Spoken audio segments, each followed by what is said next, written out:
Hello, and welcome back to Meghan and Harry Tales, where we dig through the noise, call out the nonsense, and shine a light on the real story behind the headlines. I'm your host, Adrian, and today we're taking a closer look at the latest so-called royal warning issued to Prince Harry. Apparently, the Duke of Sussex has been warned not to use his title for commercial purposes, a message that conveniently popped up just as Harry and Meghan rolled out a more formal staff structure to support their global initiatives. Sounds suspicious? That's because it is. Let's talk about it. The curious case of the Crown's commerce a title's tale, Prince Harry, a name instantly recognised across the globe. Recently, the air has been thick with whispers, talk of warnings regarding his royal title. What, one might ask, is the true substance of these pronouncements? Is it a storm in an elegant teacup, or a matter of genuine royal protocol being tested? When Prince Harry and Meghan, Duchess of Sussex, chose to step back from their roles as senior working royals, agreements were made. The use of His Royal Highness or Her Royal Highness for commercial ventures was to cease. This seemed a clear enough line in the sand. It was about distinguishing between official duty and private enterprise. However, the name Prince Harry, Duke of Sussex, is his legal name. It is part of his identity conferred by birth and by his grandmother, the late Queen. It's not about an attempt to strip him of who he is. Rather, it concerns how this inherent part of his identity intersects with his independent work. Staffing stories, fact fiction or royal ruffles. The matter of staffing. Tabloid newspapers and some royal commentators, bless their enthusiastic souls, often paint rather vivid pictures. They conjure images of a revolving door of employees. They suggest the Sussexes' team structure is a somehow lesser, perhaps even chaotic version of traditional royal households.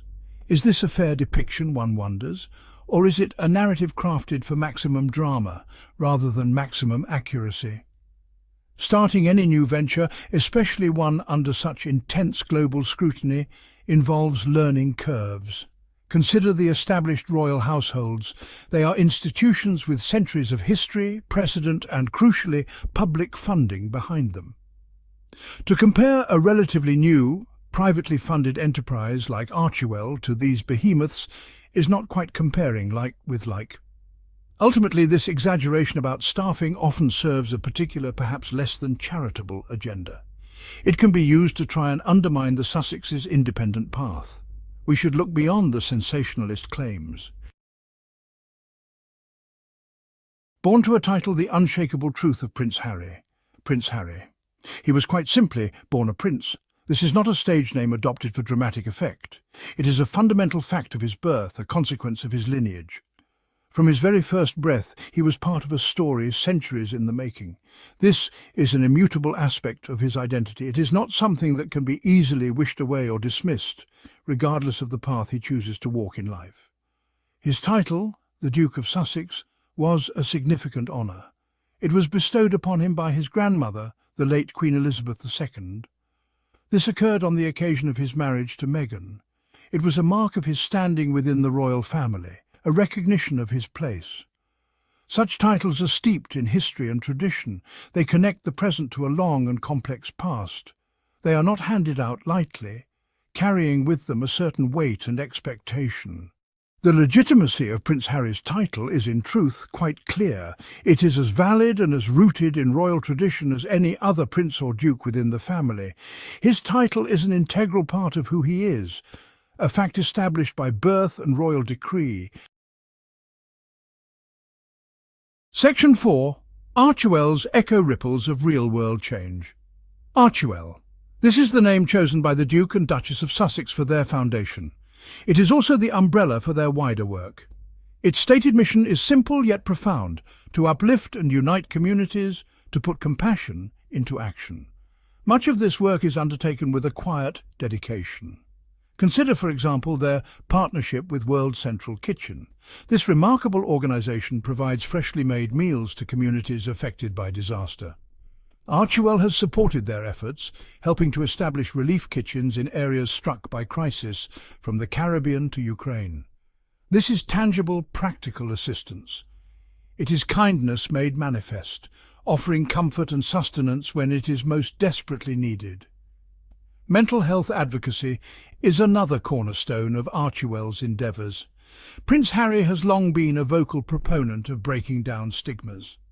Together, he and Meghan have championed initiatives in this crucial area.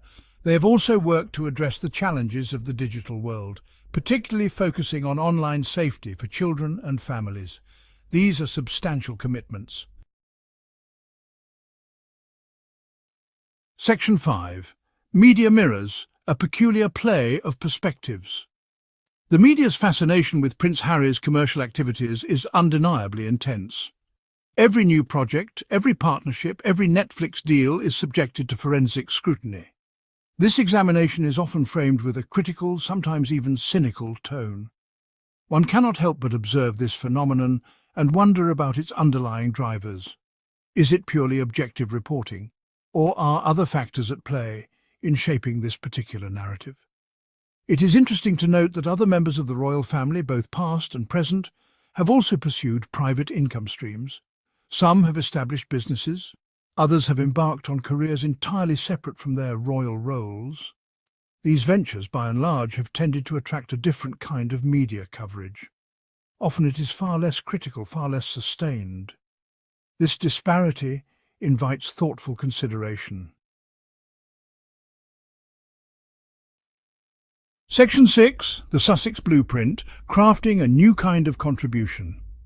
When Prince Harry and Meghan stepped away from the traditional framework of royal life, a new operational plan became essential. They were no longer part of the established institutional machinery. Therefore, they needed to build their own support structure, a team specifically designed to facilitate their independent global work. This is not just understandable, it is a logical consequence of their choices. Their new team structure is, by all accounts, designed for the modern world. It prioritizes agility and responsiveness. It needs to support a diverse portfolio of activities. This includes their charitable work through Archwell Foundation. It encompasses their media production ventures with Archwell Productions. And it underpins their advocacy on issues they care deeply about. This is a contemporary model suited to contemporary challenges and opportunities. It allows them to be dynamic. They can react quickly to emerging needs and opportunities. They can collaborate with a wide range of experts and organizations across the globe. Their structure is built for purpose, not for the preservation of long-standing custom for its own sake.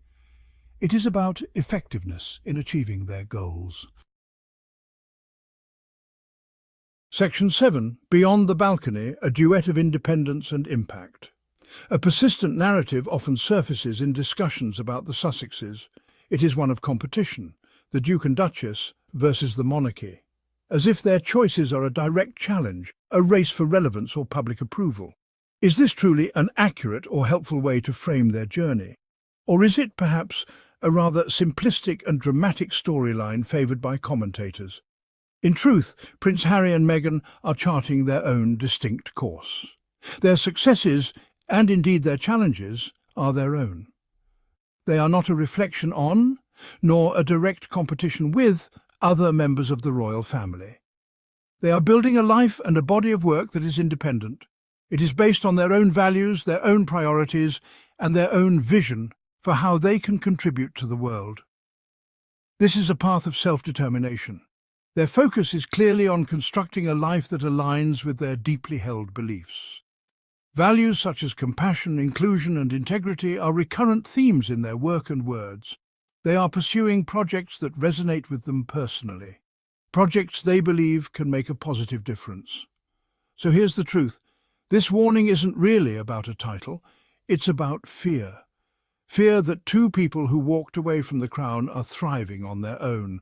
Fear that their message, one of compassion, inclusion, and integrity, is louder than the old institution's outdated whispers. And that's why we'll keep telling their story, not the one crafted by palace insiders and tabloid puppets. If you found today's episode insightful, make sure you like, subscribe, and hit that bell icon. Share this with someone who's tired of the spin and ready for the truth. Until next time, I'm Adrian, and this has been Meghan and Harry Tales. Stay sharp, stay kind, and stay unapologetically you.